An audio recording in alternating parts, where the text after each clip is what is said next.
code, and that are the contexts of public policy, all right? Page 10 through 15 of Craft and Furlong.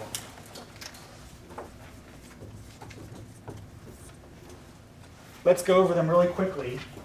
Then I'm going to issue a small group case study for you guys to talk about. It's a one-pager. It's really kind of fun and interesting. Then we'll come back and we'll talk about it and we'll apply these contexts and see why they're even relevant, why they matter. The first thing to remember with respect to these contexts that Craft and Furlong lay out is that, as the first sentence says in that chapter, or in that section of the book, public policy is not created in a vacuum. Public policy is not created in a vacuum. This is a very important mantra.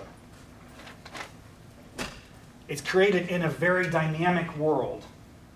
And that's what they're going to hint at here, the different contexts within which public policy exists. And we'll explain why they're important to a case study in just a moment. What's the first one they talk about? Social. What is social context? What are we talking about here? Yes. Talking about the way the population changes and society changes over time. One example is that Americans are getting older, so more public policy is being driven to older Americans. Absolutely. We're talking about demographics. They are different across the country. They're different from country to country, from state to state, from community to community. And they're always evolving and changing. Age, race, ethnicity, or ethnic makeup of a society, the urban versus rural dynamics. You can have demographics that are snapshots in time or trends. You can try to project how these changes are occurring. But they're really essential. You have to understand the social context within which the society you're attempting to implement a policy in. You have to understand that social context to best craft your policy. And we'll get into that with this case study. What about the next one? Economic. What do we mean by that? It's pretty straightforward, right? Budgets, taxes, inflation. Economic factors or indicators that can dramatically affect the types of policies that we attempt to implement. Unemployment. What's the third one? Political. We have to get a new student involved in this. I'm going to start calling on you guys. Political. Now here's a little tricky because I'll hit the next one as well. Governing.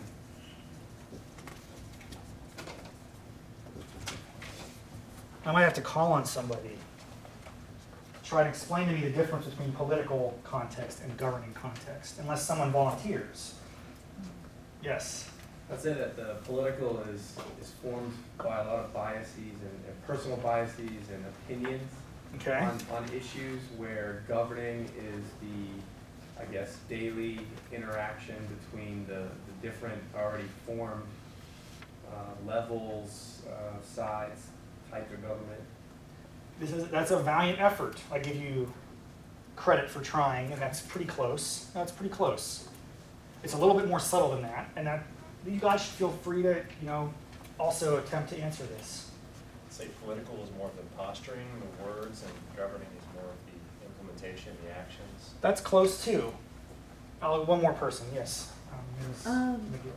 Isn't political kind of the way that people feel about the laws and that are currently in existence, and the governing one is more about how they feel about the structure of the government?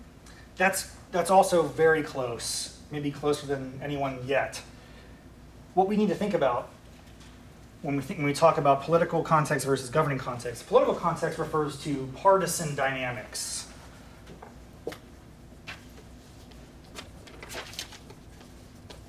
Partisan means parties. Democrat, Republican. What's the composition of the society in which you're trying to pass the law? Or the composition of the body that's going to pass the law? Partisan dynamics and the political makeup of the governing organizations. Governing is the rules and institutions.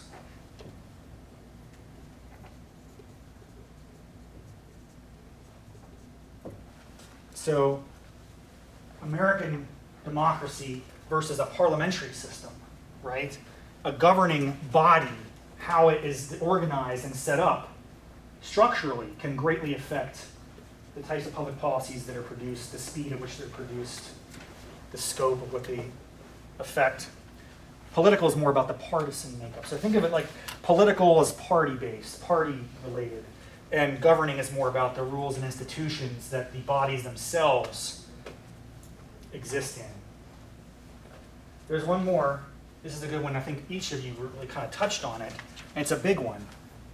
What's the last one? Cultural. What is that? What's a cultural context? The attitudes and values. Attitudes, values, beliefs, social norms.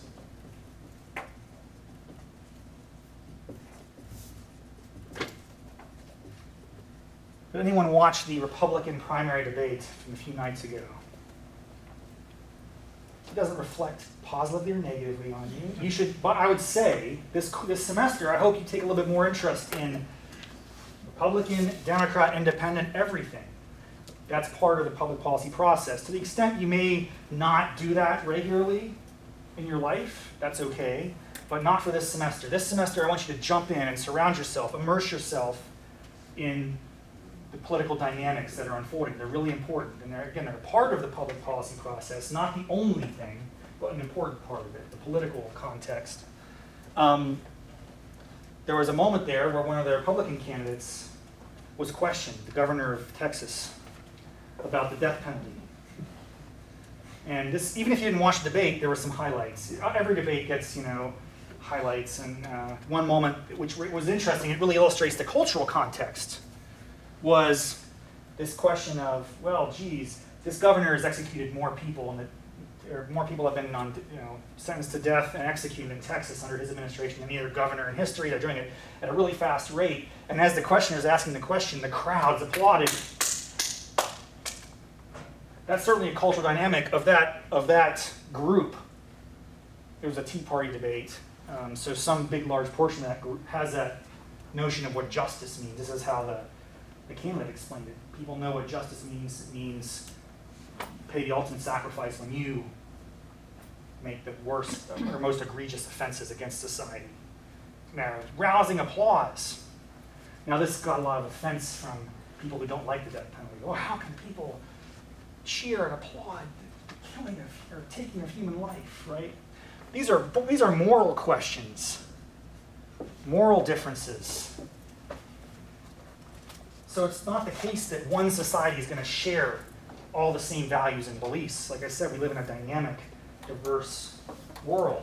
But certainly certain pockets of the country might have much different understanding of really what we come down to in the cultural is the role of the state vis-a-vis the individual. What's the role of government? That's really a cultural. A lot of that is driven by the circumstances in which you're raised and the communities in which you're born, in which you live, different and changing throughout the country.